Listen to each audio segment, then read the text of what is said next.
جناب سلمان نے اس قاری قرآن کی تلاوت کو سنا اور کھڑے ہو گئے، کھڑے ہو کر سننے لگے۔ مولا نے معلوم کیا سلمان کیوں کھڑے ہو گئے ہو؟ کہا اے اللہ کے ولی، اے کائنات کے علی، یہ شخص کتنے اچھے لب و لہجے میں، کتنے خوبصورت انداز میں قرآن کریم کی تلاوت کر رہا ہے۔ میرے مولا نے فرمایا سلمان کا یہ تلاوت ضرور کر رہا ہے، لیکن تلاوت قرآن کریم سے اس شخص انسان کو کوئی فیض نہیں پہنچے گا۔ سبحان اللہ۔ یہ جناب سلمان کہتے ہیں اے کائنات کے علی، کہا یہ شخص اتنے اچھے لب و لہجے میں اتنی محنت سے قرآن کریم کی تلاوت بھی کر رہا ہے، آپ یہ فرما رہے ہیں کہ تلاوت قرآن کریم سے اس انسان کو کوئی فائدہ حاصل نہیں ہو سکے گا، فائدہ نہیں پہنچے گا۔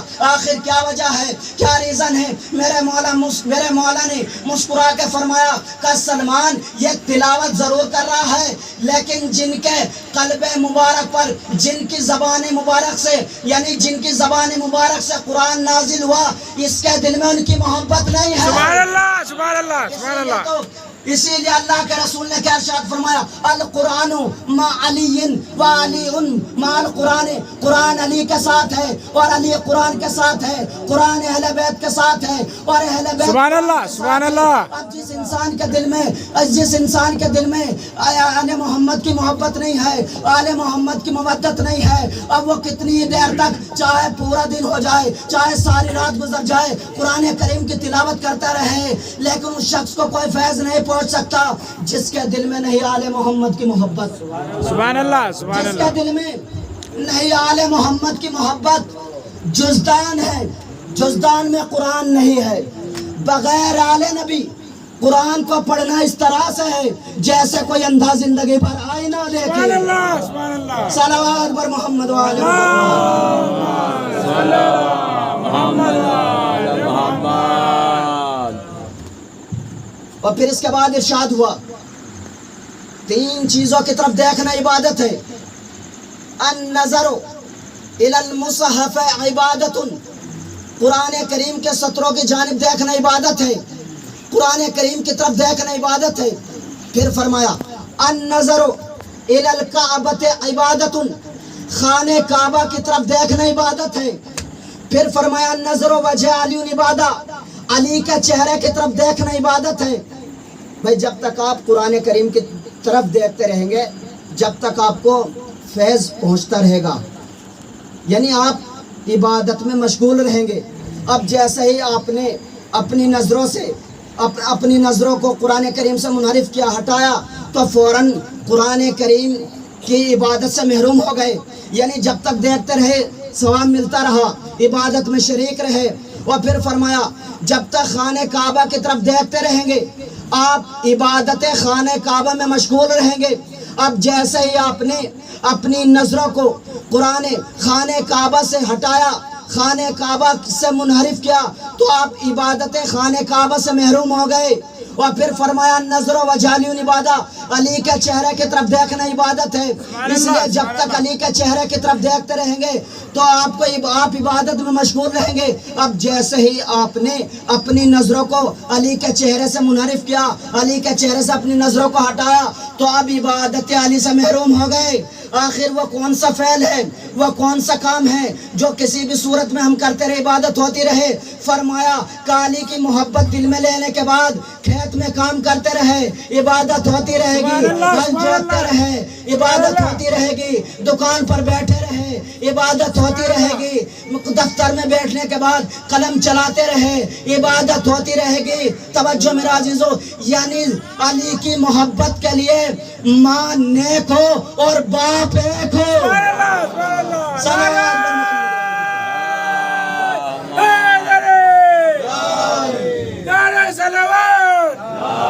اچھا، ان تین چیزوں کی جانب دیکھنا کی عبادت ہے، اس لیے کہ قرآن کریم کے اوپر اللہ کا نور برستا ہے، اس لیے قرآن کریم کی طرف دیکھنا عبادت ہے۔ خانہ کعبہ کی چھت پر اللہ کا نور برستا ہے، اس لیے خانہ کعبہ کی جانب دیکھنا عبادت ہے۔ علی کے چہرے پر اللہ کا نور برستا ہے، اس لیے علی کے چہرے کی طرف دیکھنا عبادت ہے۔ جب قرآن کریم کے سطروں پر اللہ کا نور برسا، وہ کلام اللہ کہلایا۔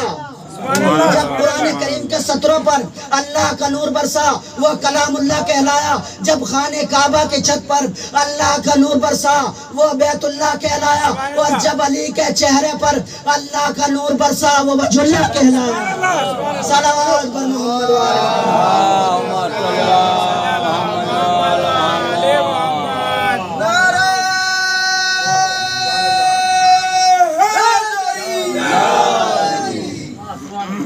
یعنی یہ ہے اہل بیت علیہ السلام کی محبت, یہ ہے اہل بیت علیہ السلام کا مرتبہ.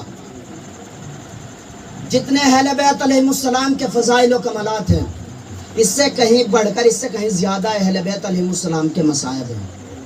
اس لیے میرے مولا نے فرمایا اگر ہمارے مصائب کو انگلیوں پہ شمار کیا جائے تو ہمارے مصائب کو شمار نہیں کر سکتے, چونکہ ہمارے اوپر مصائب کے پہاڑ ڈھائے گئے. آخر کیا وجہ ہے, کیا سبب ہے جو اہل بیت علیہ السلام کے اوپر مصائب کے پہاڑ ڈھا دیے گئے؟ چونکہ خداوند عالم نے اہل بیت علیہ السلام کو نبوتوں اور امامت سے نوازا, فضیلتوں سے نوازا, عظمتوں سے نوازا. اب جن کے دلوں میں اہل بیت علیہ السلام کا بغض ہے, کینہ ہے, حسد ہے, ان لوگوں نے اہل بیت علیہ السلام کے اوپر ظلم و ستم ڈھائے. چونکہ ہر انسان اپنی اوقات جانتا ہے, ہماری اوقات کیا ہے, ہماری بساط کیا ہے. اور یہاں تک کہ خالی اہل بیت علیہ السلام کے اوپر مصائب نہیں ڈھائے گئے بلکہ جو اہل بیت علیہ السلام کا ذکر کرتے ہیں ان کے اوپر بھی مصائب ڈھائے گئے. چونکہ ان کا مشن یہ ہے, مقصد یہ ہے, ہدف یہ ہے کسی طریقے سے انہیں مٹا دیا جائے, مار دیا جائے, آل محمد کا ذکر ختم ہو جائے گا. اہل بیت علیہ السلام کے ذکر کو مٹانے والے مٹ گئے لیکن ذکر اہل بیت نہ مٹ سکا.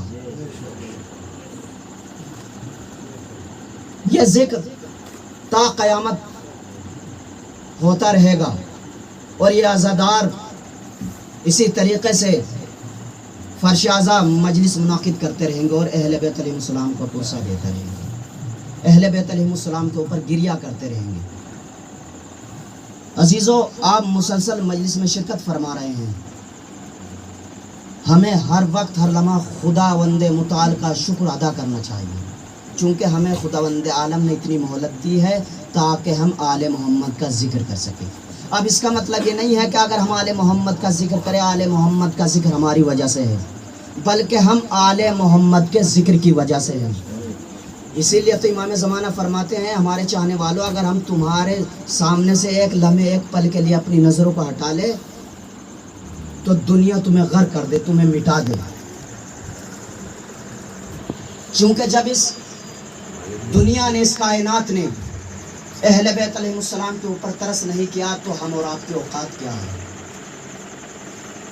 جنہوں نے اس کائنات کو ہدایت, اس کائنات کو سیدھا راستہ دکھایا, ہدایت دی ہے. ایک روایت اور آپ کی رحمت و زحمت تمام ہے. اس فرش اعضا کی فضیلت دیکھیے. ایک مومنہ خاتون پہلی محرم سے 10 محرم تک اپنے گھر میں فرش اعضا بچھاتی تھی اور امام حسین علیہ السلام کا ماتم کیا کرتی تھی, اہل بیت علیہ السلام کے اوپر گریا کیا کرتی تھی, مجلس منعقد کیا کرتی تھی. لیکن جب 10 محرم گزر گئی, اب اس نے اپنے دل میں خیال کیا کہ مجھے اپنے بیٹے کی قبر پر گئے ہوئے بہت دن ہو چکے ہیں, آج میں اپنے بیٹے کی قبر پر فاتح خوانی کے لیے چلوں. اب جیسے ہی یہ مومنہ اپنے بیٹے کی قبر پر گئی تو کیا دیکھا, ایک نقاب پوش بیوی ہے, ایک نقاب پوش بیوی بیٹھی ہوئی ہے جو اس مومنہ کے بیٹے کی قبر پر فاتحہ خوانی کر رہی ہے, فاتحہ پڑھ رہی ہے. یہ مومنہ, یہ خاتون کہتی ہے نقاب پوش بیوی, یہ تمہارے بچے کی قبر نہیں ہے, یہ میرے بیٹے کی قبر ہے. نقاب پوش بیوی کہتی ہے اے مومنہ, جس کا تم نے پہلی محرم سے 10 محرم تک اپنے گھر میں فرش اعضا بچھایا وہ کوئی اور نہیں تھا, میرا لال حسین تھا. میں تمہارے بیٹے کی قبر پہ فاتحہ خوانی کے لیے آئی. عزیزو, آپ کی آنکھوں سے آنسو جاری ہو گئے, آپ کی آنکھوں سے آنسو روا ہو گئے, چونکہ کائنات کی شہزادی اپنے بیٹے کا پرسہ لینے کے لیے آئی ہے. اللہ جانے کس مومن کے پہلو میں شہزادی رومان کو پھیلائی ہو. رومال پھیلائے ہوگی. عزیزوں آپ اس طریقے سے گریہ کیجیے گا, اس طریقے سے روئیے گا جس طریقے سے ایک ضعیف ماں اپنے جوان کے اوپر گریہ کرتی ہے, جس طریقے سے ایک جوان کے اوپر روتی ہے. میں کہوں گا اے شہزادی ہم سے گریہ نہیں ہوتا, ہم سے رویا نہیں جاتا. اے شہزادی ہمارے اس قلیل سے پرسے کو قبول فرما. اے شہزادی اگر یہ عزادار اگلے برس زندہ رہیں گے تیرے بیٹے حسین کا ماتم کرتے رہیں گے, تیرے بیٹے حسین کے اوپر گریہ کرتے رہیں گے, اسی طریقے سے فرش عزا بچھاتے رہیں گے. اے شہزادی عزیزوں اسی لیے تو میرے مولا نے فرمایا اے ہمارے چاہنے والوں اگر تم سے رونے نہ آئے تو گردن کو نیچے جھکا لینا. اس لیے کہ جب سکینہ رونا چاہتی تھی کبھی سکینہ کے کانوں سے گوشوارے اتارے گئے, کبھی تازیانوں سے اذیتیں پہنچائی گئی, ارے کبھی درے مارے گئے. عزیزوں اس بچی کو اتنی اذیتیں پہنچائی گئی, یہ بچی مصائب کو برداشت نہیں کر سکی.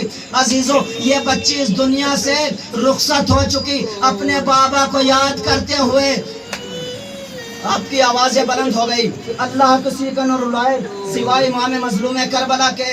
عزیزوں آپ کو معلوم ہے شیخ مہدی کا معمول یہ تھا, وظیفہ یہ تھا, مولا حسین ایک چھوٹا سا قافلہ لے کر کربلا گئے. میں دعا گو ہوں پروردگارہ جتنے بھی مومنین مومنات تیری بارگاہ میں تشریف فرما ہیں ان تمام مومنین کو کربلا معلیٰ کی زیارت نصیب فرما, مولا حسین کی زیارت نصیب فرما. عزیزوں لیکن گریہ کیجیے گا, بآواز بلند گریہ کیجیے گا, چونکہ آپ کے اوپر کوئی پابندی لگانے والا نہیں ہے, آپ کو کوئی اذیتیں دینے والا نہیں ہے, آپ کو کوئی تکلیف دینے والا نہیں ہے. عزیزوں آپ کو معلوم ہے شیخ مہدی کا معمول یہ تھا مولا حسین کے ذریعے میں نماز فجر کے بعد جایا کرتے تھے اور ایک چھوٹی سی تقریر کیا کرتے تھے. ایک دن شیخ مہدی نے نماز فجر کے بعد مولا حسین کے روزے میں جناب علی اکبر و قاسم کے مصائب بیان کیے. عزیز و تاریخ نے لکھا کہ صبح کے وقت نماز فجر کے وقت بہت گریہ ہوا, مومنین روتے ہوئے اپنی قیام گاہ تک پہنچ گئے, لیکن شیخ مہدی کہتے ہیں میں روتے روتے سو گیا. میں نے خواب میں دیکھا مولا حسین تشریف لائے ہیں اور کہہ رہے ہیں شیخ کہا ذرا قالی اکبر و قاسم کے مصائب بیان نہ کیجیے گا. شیخ مہدی نیند سے بیدار ہوئے اور دونوں ہاتھوں کو جوڑ کر کہنے لگے مولا حسین کیا یہ روایت غلط ہے؟ میرے مولا رو کے کہتے ہیں شیخ یہ روایت غلط تو نہیں ہے, لیکن جب سے تم نے علی اکبر و قاسم کے مصائب بیان کیے ہیں میرے دکھیاری ماں فاطمہ ارے میرے روزے میں حرم میں بے ہوش پڑی ہے, اس لیے کہ ارے شہزادی کے دونوں پوتے اس دنیا سے گزر گئے ہیں, بڑی تکلیفوں کے ساتھ دنیا سے رخصت ہو گئے ہیں, دنیا سے گزر گئے ہیں. انا للہ و انا الیہ راجعون.